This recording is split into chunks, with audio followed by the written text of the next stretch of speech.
Hello, and you're listening to Eco-Justice Radio. We present environmental and climate stories from a social justice frame, featuring voices not necessarily heard on mainstream media. Eco-Justice Radio acknowledges that we record the show on the traditional territory of the Tongva and all of their relatives. Welcome, I am Jack Eit. On today's show, Oren Lyons on changing our values to survive. We air multiple speeches and discussions featuring the acclaimed elder Oren Lyons, Onondaga faithkeeper, and a leading voice for Native sovereignty and culture. Oren Lyons, a faithkeeper of the Turtle Clan who serves as a member chief of the Onondaga Council of Chiefs and Grand Council of the Iroquois Confederacy, also known as the Haudenosaunee peoples, is an accomplished artist, social and environmental activist, and author, a professor emeritus at SUNY Buffalo, a leading voice of the UN Permanent Forum on Human Rights for Indigenous Peoples, and the recipient of many prestigious national and international prizes, including the UN NGO World Peace Prize.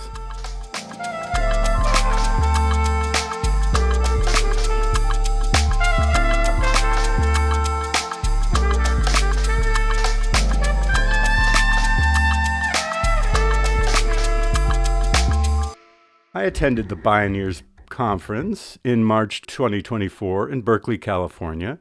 Bioneers is a nonprofit organization that highlights breakthrough solutions for restoring people and planet. Founded in 1990 in Santa Fe, New Mexico by social entrepreneurs Kenny Ausubel and Nina Simons, Nina, who we've had on the show last year in 2023. They act as a hub of social and scientific innovators with practical and visionary solutions for the world's most pressing environmental and social challenges.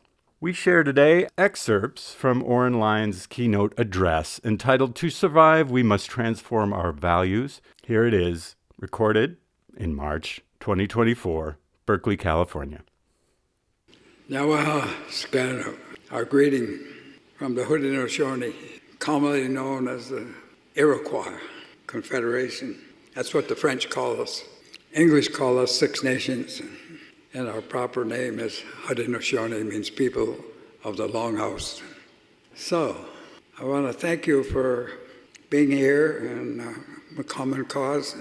And it's been a while now with the Bioneers, and we've had our problems with the pioneers, so to speak. But the native people of Turtle Island, that's just the name before Columbus got here. You know, he thought he was in India, and so all of a sudden all of the native people in the Western Hemisphere became Indians. So every time I'm talking with a person from India, I have to apologize to them and say, "You are the real Indians." And it's been like that. Some explorer by name of Amerigo Vespucci, coming on his sailing ship, happened to land here, and they named the whole continent after him. One time. It's amazing. So the whole subject of the native people of what we call Turtle Island, North, Central, and South America now, have never had their history told. They're afraid of it. It's so fierce. It's so bad. Millions of people here at the landfall of Columbus, millions. In a census that they took in 1900 of the native people in the USA, I'm not talking about Canada now, in the USA and North, 200 and some 50,000 people left from the original millions that were here. We had title to land. This was Turtle Island, and democracy was just rampant here. Everybody was free. We didn't have words. We didn't, democracy came over with our relatives from across the water, but we were free. I once talked with our elder clan mother, and I asked her, I said, wouldn't it when did we become Indians? I said, she says, and we're talking about wild Indians. I said, what's that? She says, in our language, we don't have a word for wild. There's no word for wild. In other words, here in Turtle Island, prior to the landfall, we had community. We had community that went all the way to the grass, all the way to little critters that you can't see. They were all part of our community. There was nothing wild here at all. We just had a huge, huge community of life. And so they called us, talking now specifically about the Haudenosaunee, they said, you people are communists. And we said, really? I thought we were Onondagas. No, community.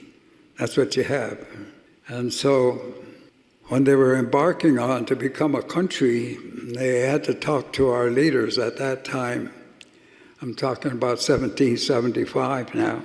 And they knew that we were allies with the English. And they were rebels. They were going to have a rebellion here. But they knew that if we stood up and took arms with the English, there was no way they could have a rebellion at all. The power was with the Six Nations at that time, 1775. So they came to us. A delegation asked for a meeting in what is now Albany, New York, on the issue.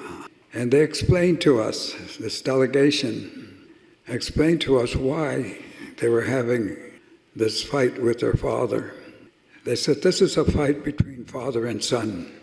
And they talked about the mistreatment, and they talked about it's a long story, it's a long history that I know very few of you out there know about, because you don't write about the history. They say history is written by the victors.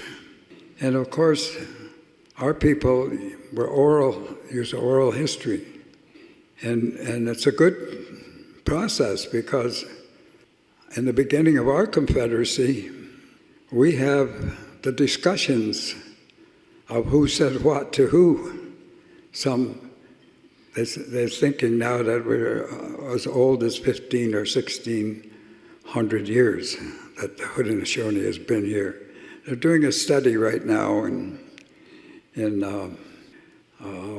Cornell and University of Ithaca on the origins of the Haudenosaunee. And they're going way back, and they're basing that discussion on an event of nature when the earth covered the sun.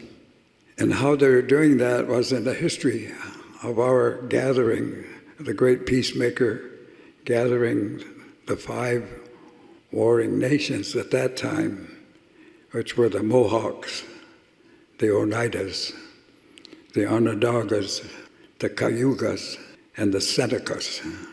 They were fighting each other, and the men were at war, constantly, fierce. And Peacemaker came at that time. And it's a long story, so I don't want to get into that part of it because we just don't have the time. But it's quite interesting in terms of what was established at the time when the Peacemaker finally gathered these 5 warring nations together. And the very reluctant Senecas said, no, we don't want to join you. And he said, my word, he said, is very, very strong, very truthful. He said, and tomorrow, he said, I'm going to cover the sun. And the next day, there was an eclipse. And the Senecas were very impressed. And they said, you must be who you say you are. And they joined the Confederation. And so they're studying at this point in Cornell and Ithaca College, they're studying that eclipse at that time, and I think it's 1600 years ago. So, point being is we've been here a long time, we're old. In 500 years that you've been here, boy, you caused a lot of damage. It's amazing. It's amazing. And it's not over, as Kenny was very explicit about, it's not over. But to put a perspective on things, human beings are like fleas on a dog. You're quibbling amongst yourself, you're squabbling amongst yourself, and the dog is getting ready to shake. And so there's nothing really special about the human beings as another species here except our intellect. We have our intellect, and we can make decisions. And these decisions can be made individually. So every morning when all of us wake up, although, with your electricity, you don't have night anymore. 24 hours a day, the lights are on. But anyway, when you wake up, you have an option to either be the best in the world or the worst. It's an option. And there's over 8 billion of those options right now. And so the gathering here, you've chosen an option for peace. And peace is the issue. And that's what the great peacemaker said. That's why we call him the peacemaker. He has a name, but we don't use it because at some point we'll call him.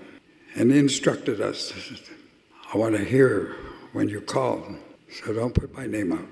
And so we've had several instances in our history of the Haudenosaunee where we've been shown future and instructions.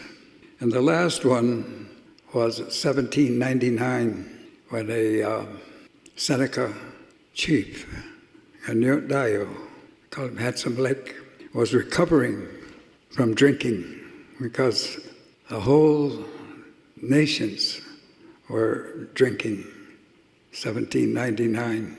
And he received a message from spiritual beings, and I don't want to get into that either. That's a long story. Anyway, we were instructed and given a foresight to what was coming. And from our understanding and observations, everything is right on time, and it's not good. It's not good, and you have to know that. However, it's also not over, and you have to know that. The fight is on, and this gathering here is about the future, and it's about peace, and it's about the human element on this earth at this time. The earth is quite old and has seen species after species come and go. And we haven't been here that long as a species, not very long at all. And of course you can see we're pushing the envelope. And if we're so brilliant and we're so smart, how come we're facing this crisis then? Think about that. And as Kenny was pointing out, corporations have more or less taken over the world. And they're all about profit. And this country has, taken that turn, like when 1775, when the delegates of the Continental Congress coming to the Six Nation Council and saying, we want to make a union like yours. They said in 1744 at Lancaster, there was a big meeting, and the Haudenosaunee was presiding, as we presided on most all the meetings. And all the meetings that were conducted at that time were conducted in our form of how we ran things. I'm talking about the influence now of the Native people on your history that you don't know anything about. But those were very formative years, those 300-400 years of interaction before 1775. And so they came to us and they said, in 1744 in Lancaster, you advised us to make a union like yours. We are now taking your advice. We're going to make a union like yours. 1775. How many know that? Raise your hand. See, just a few people. So the question should arise in your mind, how come I don't know that? And you've been denied a history. American public is ignorant. They're ignorant about the native people who are here and all of that history and all of our civilizations. You know, when the Nina and the Pinta and the Santa Maria arrived here not that long ago, down in what is now South America, they were performing lobotomies. Did you know that? They had the science. No, I didn't know that. You denied that. So what did come over? And that was the Christian doctrine. That Christian doctrine of discovery they talked about. It came over, domination, dominion. Well, I think we're all gathered here to say, it ain't over yet. We're here.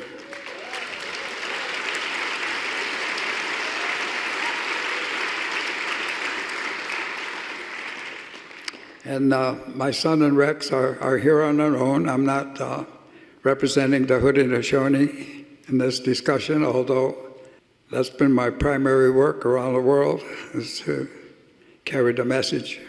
And the message is peace. And the Confederacy, when the peacemaker first put us all together, and he finally got us all assembled, and they said it took years and years for him to do that. He finally got us together on the shores of Onondaga Lake, which is not Onondaga Lake, but in our language, it's where the leaves touch the water. That was the name of it. But that's where our nation was situated, and so it's become Onondaga Lake in upstate New York. And now we're greatly diminished. The Haudenosaunee is greatly diminished, but we're still here. And we're independent. We don't vote because we are our own nation. And we're probably one of the last remaining traditional governments in North Central America, South America, still in charge of governance and also the principles for which you operate. So the principle, the foundational principle that is operational with the Confederation is peace. Peace. That's our number one law, rule. But that's not what the corporations are doing today. And so when the peacemaker gathered us all at Onondaga Lake at that time, he said, I am planting here a great tree of peace, which is the great white pine. And he said there are 4 roots going in the 4 cardinal directions of the earth. And people can follow those roots back to source here and come under the great law of peace. We're still here, and it's not over. And peace is the only answer to the situation that we face today. And it was the answer, and it was the instruction in the beginning. And so we're facing a crucial time in 2 senses, and you've covered that both in the titles of your event here. You're talking about democracy, and you're talking about the earth, the smelting. We break from the keynote address from Oren Lyons at the Bioneers Conference 2024 out of Berkeley, California. We'll be back in a minute. Hey listeners, quick break here. We hope that you're enjoying Eco Justice Radio. Stay connected by subscribing on all major podcast apps and visit our website, ecojusticeradio.org, to check out previous shows and guests and get connected with us on social media. For an extended version of this interview as other benefits, we encourage you to become a member of our Patreon. Today you're listening to Oren Lyons on Changing Our Values to Survive. I'm your host, Jack Eit, and we feature talks given by Oren Lyons, member, Chief, Onondaga Council of Chiefs, and the Grand Council of the Iroquois Confederacy at the Bioneers Conference, as well as excerpts from the Sacred Land Film Project. Now back to Oren Lyons' keynote address at the Bioneers Conference 2024.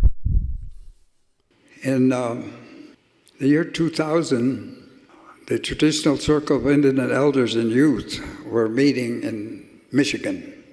We were up there in a meeting, and these meetings were about instructing other indigenous nations to get back to their roots and to get away from what the brother from across the water forced on our nations, which was an elective system. We don't have an elective system.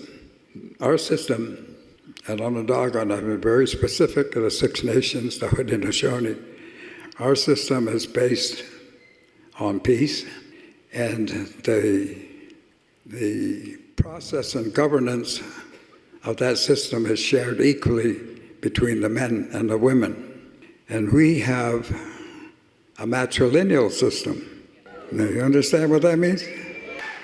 15, 16, 1700 years ago, we had a matrilineal system, and it's still there. I have, I'm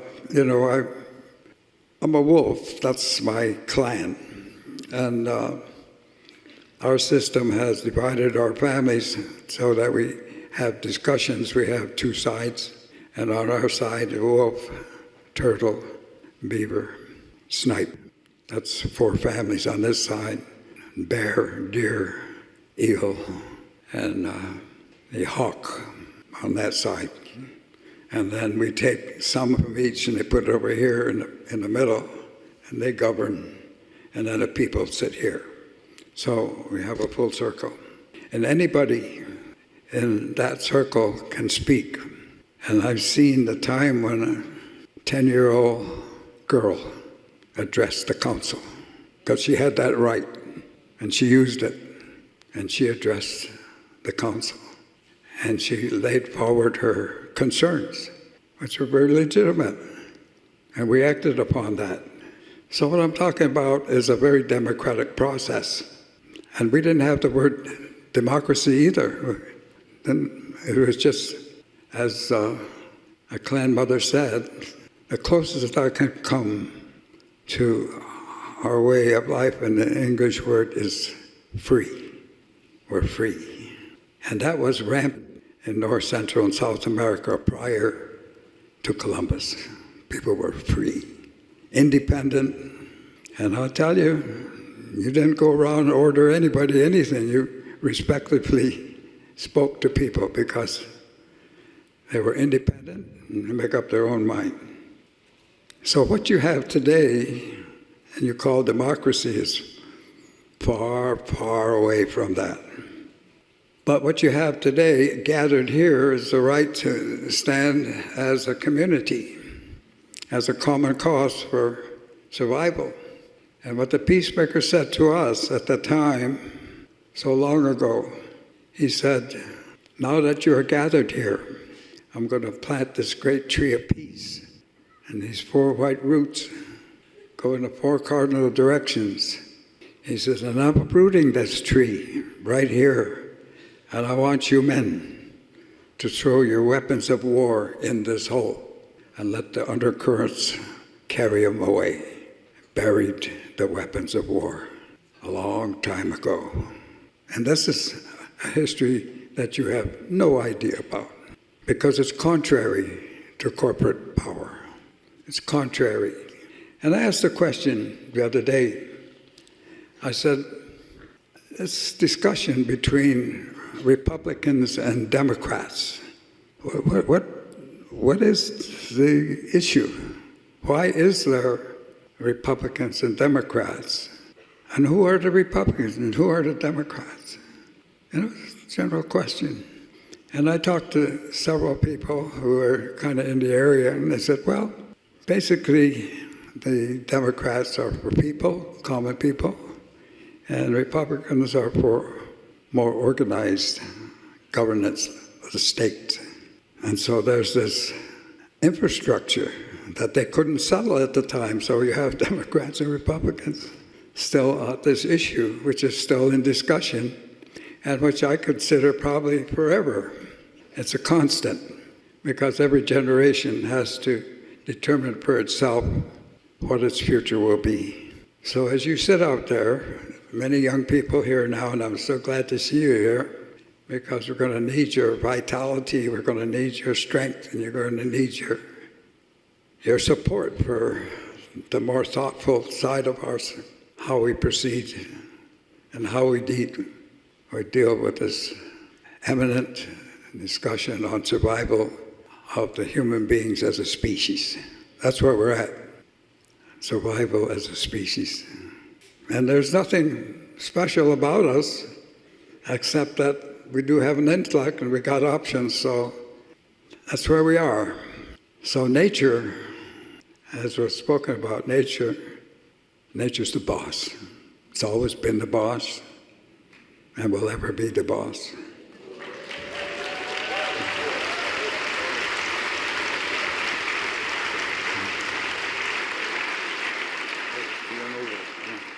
Yeah. Okay, he's telling me to shut down.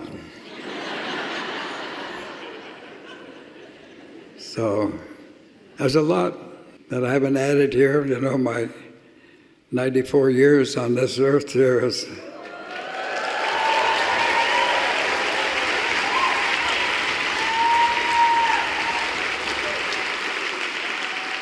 it's given me a perspective that most people don't have. You know, I remember when there was only one car on the Onondaga Nation. Everybody was walking or horse and buggy. I could harness a horse, harness plow, and now we got vehicles flying to the moon and beyond, way beyond.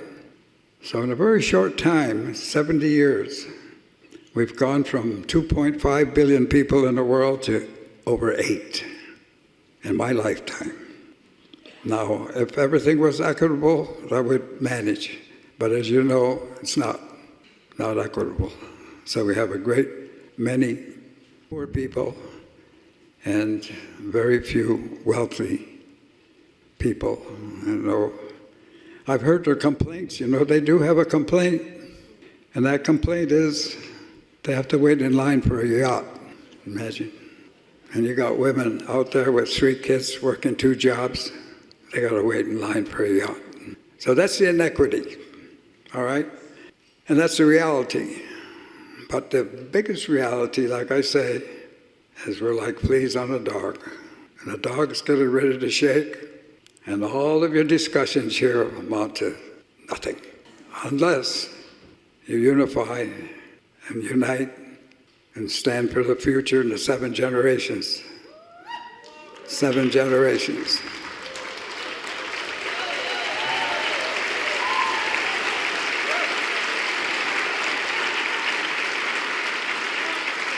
Those were our instructions, and they're valid, extremely valid today.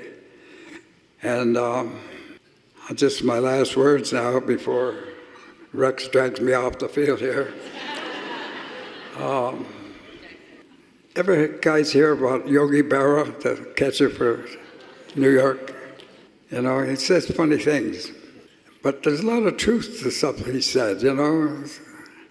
He would say funny things like, he said, well, when you come to the fork in the road, take it. And he said, the thing that I listen to him now, what he says, well, you know, it ain't over till it's over. And it ain't over. So that's where we are right now.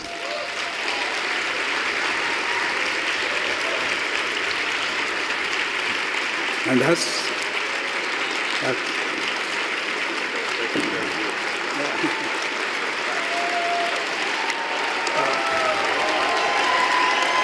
NATO.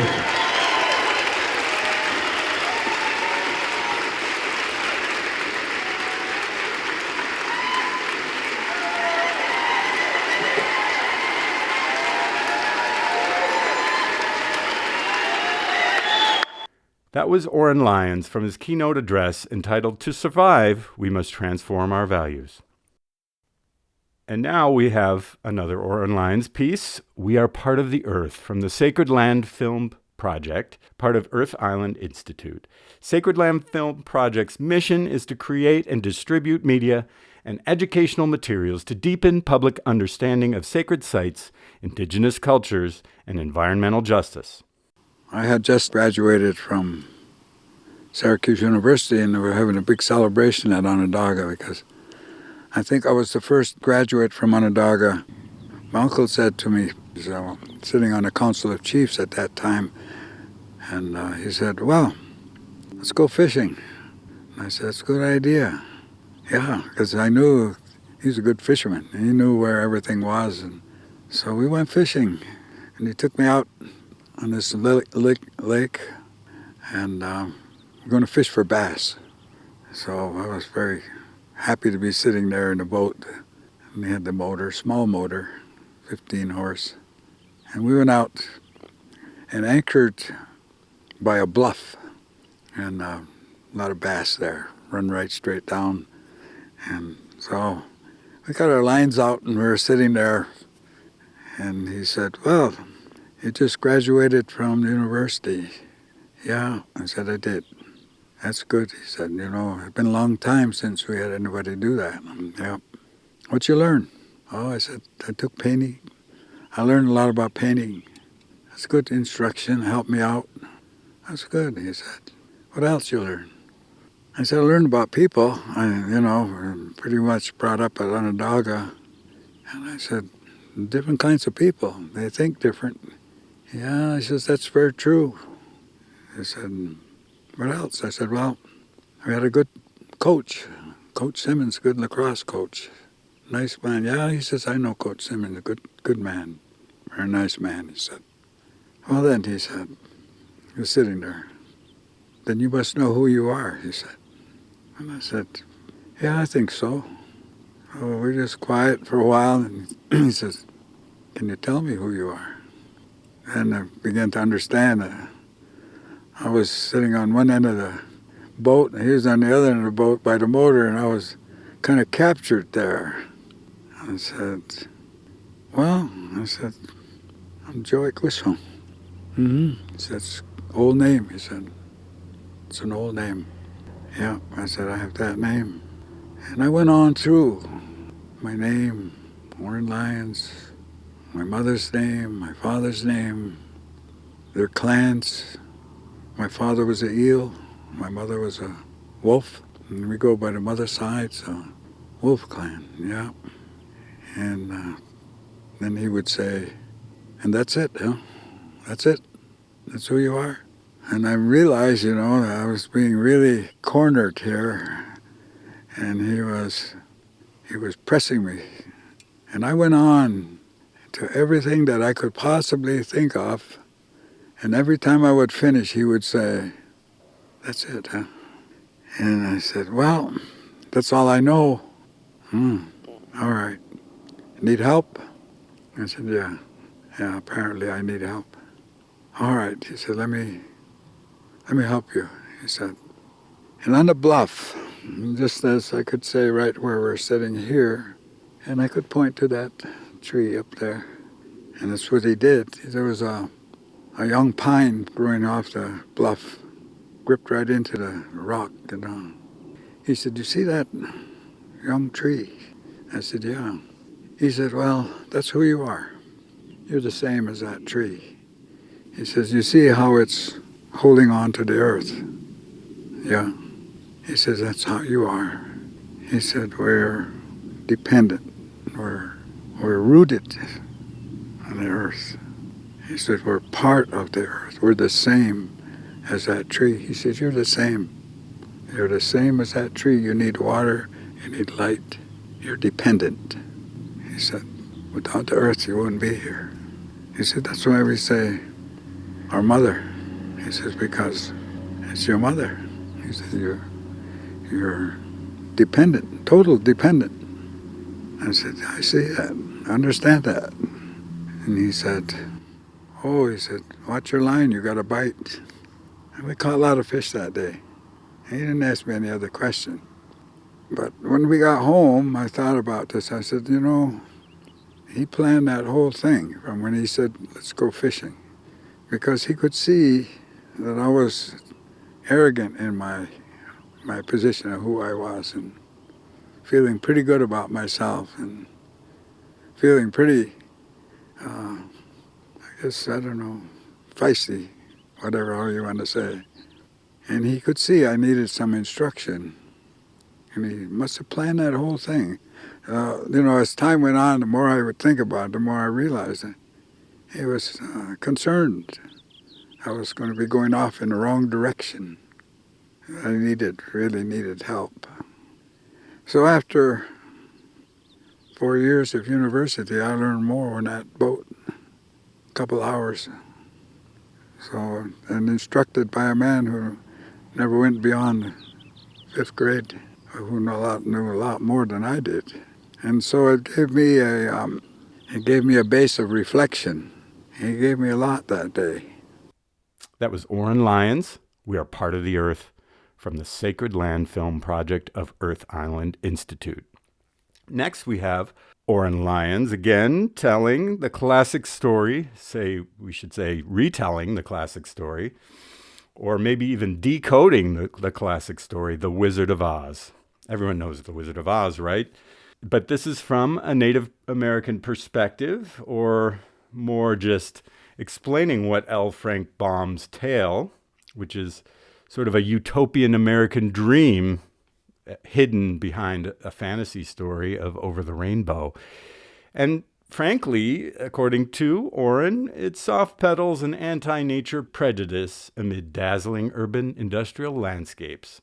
And sadly, we see this bias manifesting every day at the expense of all of our Earth's relatives that they consider as resources, and contribute to today's environmental, economic, and social collapse. Everybody just loves The Wizard of Oz, but the man who wrote that just lived 20 miles away from Onondaga. He didn't like Indians. He called us pets of the government, and he wrote The Wizard of Oz. And that was a story that was written for somebody who was running for president. That's what that whole thing is about, and all the symbolism in it. There were symbols. The farmer, the scarecrow represented a farmer, and have no brains. And that's what they're saying at the time. Farmer doesn't have brains enough to take care of himself. Well, where do we go? We go to Oz. He knows. Well, where's Oz? Well, follow the yellow brick road. What's the yellow brick? Gold. Follow the yellow brick road. That was a big discussion back there. Shall we have the gold standard, or shall we go, with the greenbacks? The Emerald City of Oz. Well, it wasn't emerald. You had to have green glasses. When you got to Oz, you put on green glasses. And then the city was green. They're talking about paper, and they're talking about gold standard. It was an interesting story, and when you start reading it. And what about the woodsman? They found him out there, the tin man. He was laying all over. He had an axe. That's what he was. He was labor, no heart. He needed a heart, remember? And the cowardly lion, he needed courage. And that was going to be the president, who was saying, no, you don't have to have courage is there. That's the style of politics in those times. There was no television, there was no radio. They used stories. And so the fiercest of them all was the Wicked Witch of the West. And who was that? Who was the Wicked Witch of the West? And that's your key. And who was helping the Wicked Witch of the West? Flying monkeys. And who were they? Well, I'll answer. The Wicked Witch of the West was nature, subdued by water, if you remember. And what they wanted to do was dig a canal all the way to Kansas. And that's why they were in Kansas. A story about Kansas. All of that, all symbolic. And who were the flying monkeys? Who were the pets of the government? Indians. And turned out that they were friendly at the end. And so Dorothy, who represented the American people, said, come with me and come back. And they said, no, we can't go past the river, which was the Mississippi. And they had shipped all the Indians on the other side of the Mississippi. That's your Wizard of Oz. So who was the enemy? Mother Nature. And until you change your enemy and realize that's not your enemy, that's your mother, you might have a chance. Just might. That was Oren Lyons decoding the story of The Wizard of Oz from the Sacred Land Film Project from Earth Island Institute. Hey listeners, quick break here. We hope that you're enjoying Eco-Justice Radio. Stay connected by subscribing on all major podcast apps and visit our website, ecojusticeradio.org, to Check out previous shows and guests and get connected with us on social media. For an extended version of this interview as other benefits, we encourage you to become a member of our Patreon. Today you're listening to Oren Lyons on Changing Our Values to Survive. I'm your host, Jack Eit, and we feature talks given by Oren Lyons, member, Chief, Onondaga Council of Chiefs, and the Grand Council of the Iroquois Confederacy at the Bioneers Conference, as well as excerpts from the Sacred Land Film Project. This is an excerpt from the Indigenous Forum at the Bioneers Conference in Berkeley, California, recorded by friend of the show, Janet Sager, in March 2024. The panel is entitled Listening to Wisdom Keepers. We feature the moderator, Alexis Bunton, co-director of the Indigeneity program at Bioneers, a song from Greg Castro, and discussions from Casey Camp-Horanek of the Ponca tribe of Oklahoma, and of course, we hear from Oren Lyons. Before we get started, I'd like to invite Greg Castro up here. And Greg is from this area. He is Ramaytush from the peninsula, Rumsen from Central Coast, and Salinan from even more Central Coast. So he's basically three different people. So if you could open us up, thank you very much. Shamasakesh, Mishistu, Hushatuhi, greetings today, relatives and allies, and there's certainly a lot of you guys. My name is Greg Castro, as Alexis said, I'm Ohlone and Salinan, and we are in the land of Huchun, and that's just a warm-up, because you're going to be amazed, I think, today. And make sure you tell Bioneers that you appreciate the Indigeneity community and the Indigeneity Forum, right? It's a little rainy outside, not foggy, but I'm going to sing the fog song because it's for us. I learned a long time ago from an elder that when you have these discussions, when you share your heart, you share your soul, you share your spirit, you have to clear the room and you have to clear yourself. So this is a fog song of the Rumsen people, Monterey Bay, and they use it for fog. But I use it to clear my ears. And I think we're going to hear a lot today, so we got to make sure it's extra clean today. Arapa Chatijuan Wasihim. Arapa Chatijuan Wasihim. Arapa Chatijuan Wasihim. Arapa Chatijuan Wasihim. Arapa Chatijuan Wasihim, Arapa Chatijuan, Wasihim, Arapa Chatijuan, Wasihim, Arapa Chatijuan, Wasihim. Oh.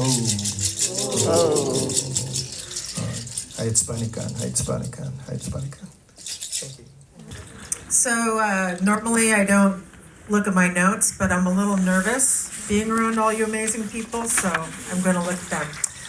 So obviously, you know, this is an amazing panel. So this is Listening to Wisdom Keepers. So I'm going to give very brief introduction. So we have to the left, Oren Lyons. He's Haudenosaunee, the Onondaga Council Chiefs of the Haudenosaunee Confederacy, faith keeper of the Turtle Clan. Professor Emeritus at SUNY Buffalo, been with the UN Permanent Forum on Human Rights for Indigenous Peoples, and was awarded the UN NGO Peace Prize. Oren.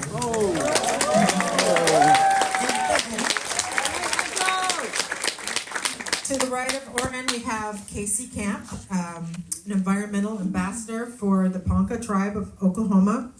She is the hereditary drum keeper of the Women's Scalp Dance Society of the Ponca Nation.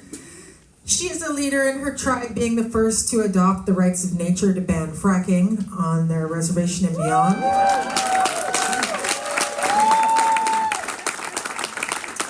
She's a member of We Can, along with Oriel. Where are you? Oh, right there.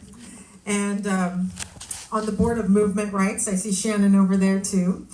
And board of the Global Alliance for the Rights of Nature, and with the UNFCCC COP climate conference, and she's spoken at the United Nations.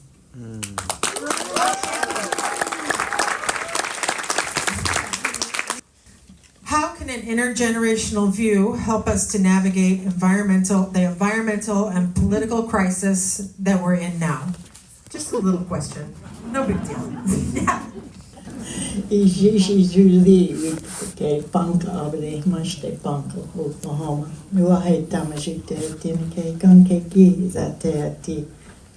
Judy is my true name, my Ponca name. My colonized name is Casey Camp Hornick.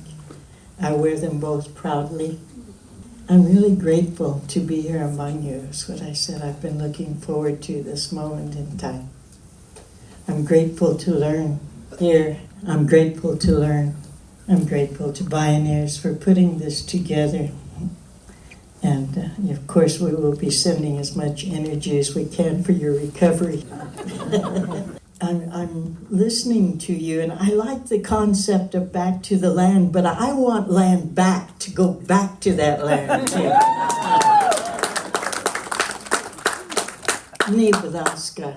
Nebraska, flat water.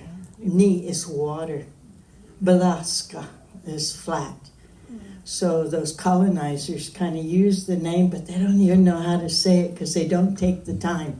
Had an interesting experience, by the way, in an elevator. We were at the climate walk last year, and I was, you dress like you dress, right, as us, and I was in an elevator with an Englishman, and he got on there, and he said, after a while of looking at me, he said, I've studied your people. And I said, I've studied yours too.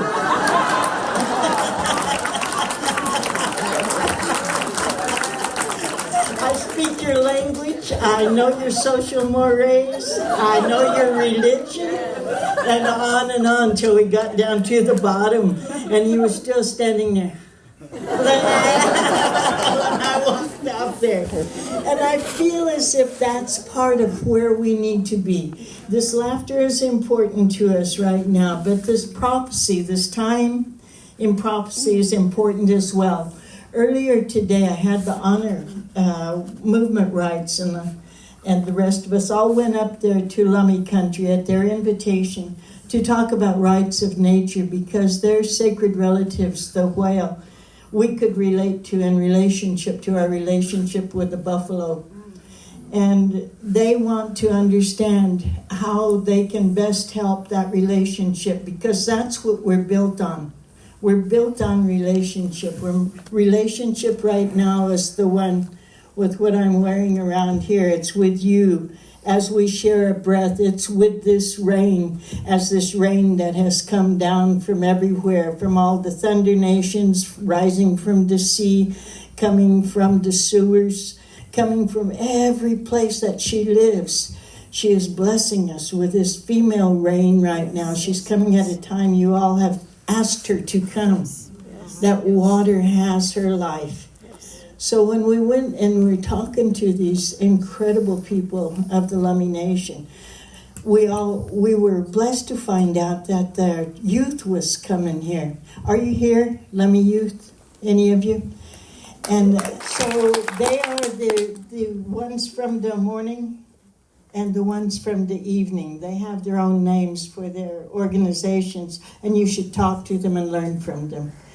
We had the honor of sitting with them and sharing food with them. And the conversations were coming up around rights of nature and recognizing that we're not protecting nature, but we are nature protecting itself, right? As human beings, as two-legged beings in our relationship to all that is. And these children are moving in that direction without the words that we are now finding in this fastest moving, as you were talking about, environmental movement that's happened.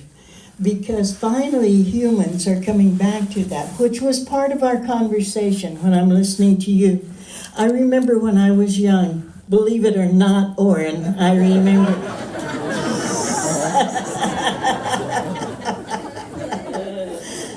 And it was before my daughter was born, and so many things have come up here. Listening to Dolores talk yesterday and remembering walking with Cesar Chavez while this one was on my brother Carter's shoulders and her daddy's shoulders, and we were following Joan Baez. Que viva la huelga, que viva, viva. Yeah. Good times. My favorite kind of times. And my brothers had just come out of Wounded Knee, and we were all so empowered and taken to the streets in every way. And White Roots of Peace was touring. Yes. Yeah, and talking about the peacemaker. We were hearing from the spirits at that time, and that's what we were sharing with these youth. And the spirits in our ceremonies were telling us of the AIM movement, that we should utilize the media more. To me, that meant get better press at all of our protests, you know. And it helped you not to get killed as much, too, if you have the press there. So that was a good thought. But also to tell us that it was time for the Red Nations to stand up and share our ways. And we were so reluctant. And we all would look at one another and we'd say, why would we share with these people? The ones who kidnapped my mother at the age of 6, the ones who beat my families to death, the ones who caused the forced removals that killed 1 in 3 of the Ponca twice, reduced us down to 200 with their smallpox blankets another time. Why would we share with them? And we just said no, and we kept our ceremonies to ourselves. We kept our ways of thinking to ourselves.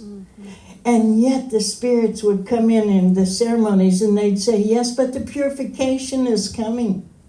They call that climate change now. And so it came time for folks like us to honestly have to set aside our fears and believe in hope. To set aside the prejudices, not forget them, but to set them aside. Sit right here while we talk the truth to our children, to our grandchildren, to our great-grandchildren, while we honor our mamas and daddies and what they went through. Those stories are alive. That oral tradition is real. That's what we're sharing with you today. That's what we shared with the youth. And that's how we continue. Community, community, community, community, community.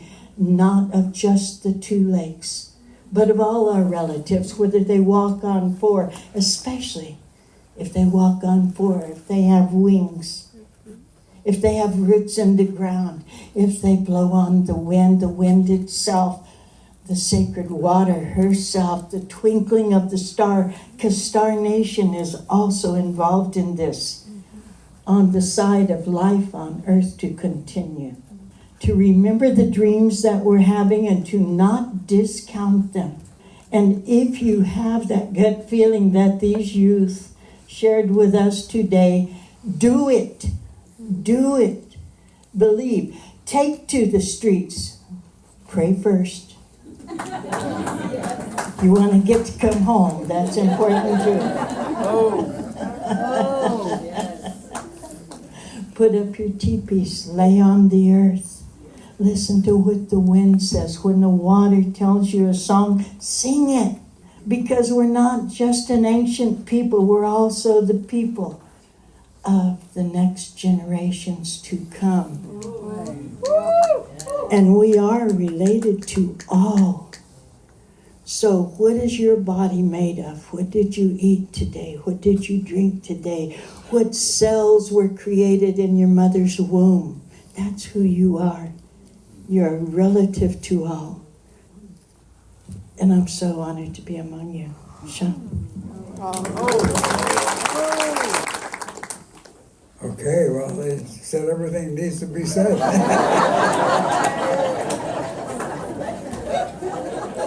It's good that everybody gathered up here. You know, it hasn't been that long since Indigenous people came to this meeting. And we get more and more every time because our words are listened to.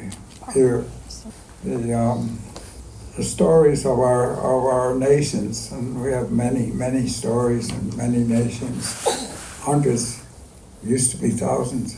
We're still here after all of that, and Bioneers gives us a chance to gather up, and it's a very necessary event these days because we're in the days of prophecy now. It's here. All the things that when I was a young man, younger, that's way back now.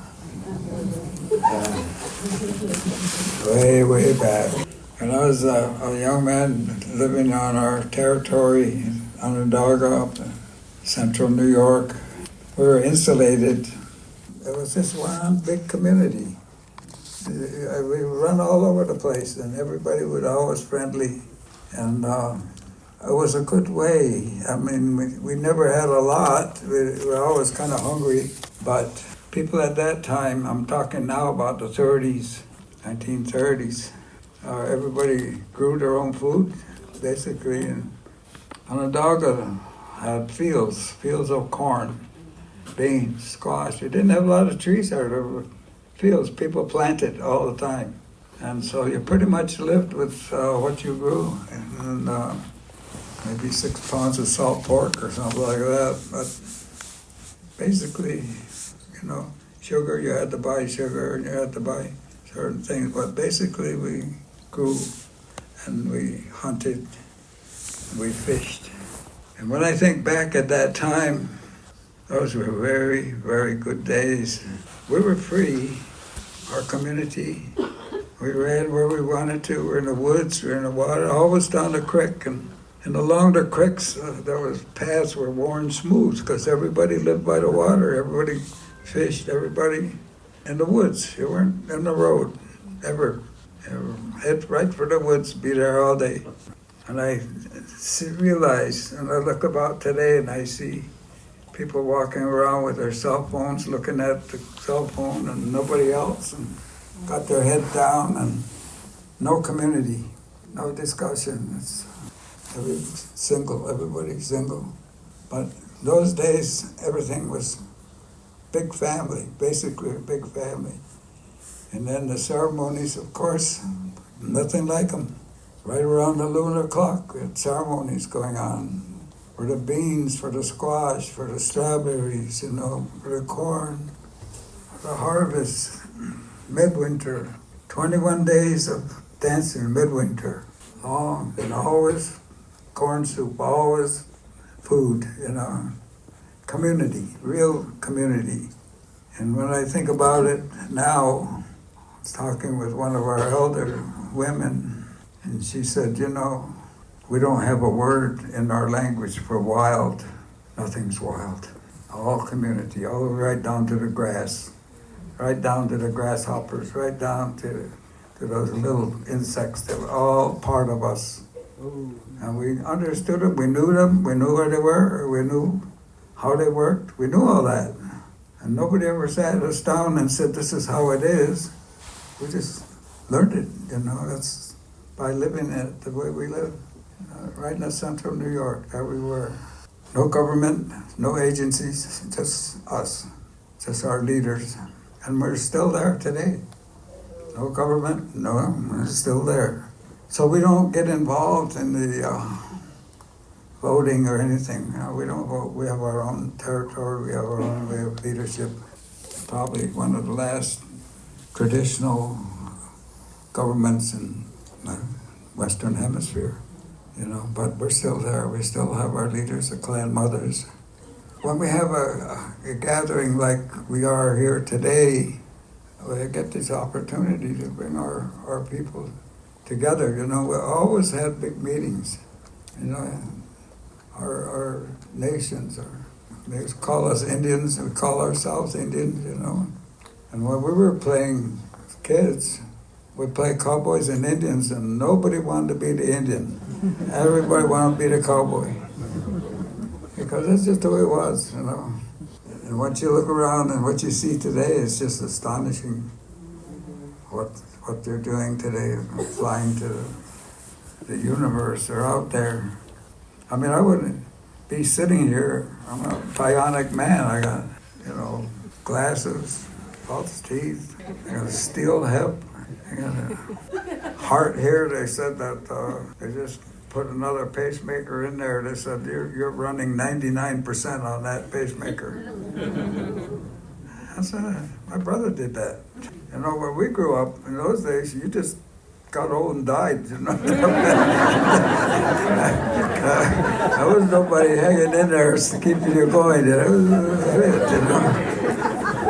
So now it's so different, but we're in a lot of trouble today because of the 8 billion people.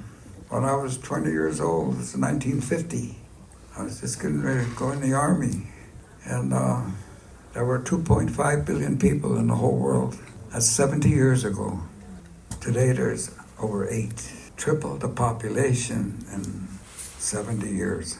Now it would be okay if everybody would treated everybody equal and fair, but that's not the way it is today. You have very wealthy people, white guys mostly, and then you have the common folks like us, and then you have there's a caste system out there of wealth, and we're right on the bottom level all the time. But we know how to survive. That's why we're still here. We've gone through a lot. 500 years of it, And they don't put us in the storybooks, they don't put us in the history, they don't tell about us. They're going to talk about black people, and they talk about all of that stuff, and not us, because that history is fierce. Yes. I mean, millions of us were slaughtered, killed. In the United States, in 1900, they had a census of how many Native people that were here left, around 250,000 of us. They couldn't do it. They couldn't finish us off. So what they said was, well, we just won't talk about them. So that's why we're not in the history books. That's why we're not told about. People don't know about us. We're still cowboys and Indians, Still movies. That's how people look at us, When you say he's Indian, well, there's that Lakota man sitting on a horse and looking out in the future, big board banner. They don't know about us. But here we are, yeah? Mm-hmm. Here we are. Oh. And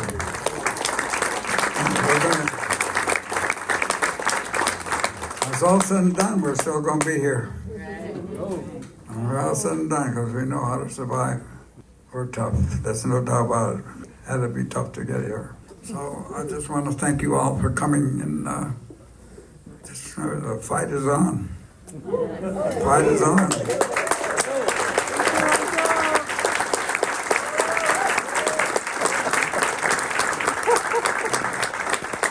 And we know how. We know how. Okay. Thank you to our listeners for joining us. This has been Oren Lyons on Changing Our Values to Survive. For an extended version of this interview, become a member of our Patreon or visit our website at ecojusticeradio.org. Please connect with us on social media at Ecojustice Radio, SoCal 350, and Wilder Utopia. If you like what you heard and you want others to be informed, subscribe, share the episodes, and help us continue our efforts by joining our Patreon or making a tax-deductible donation to the show.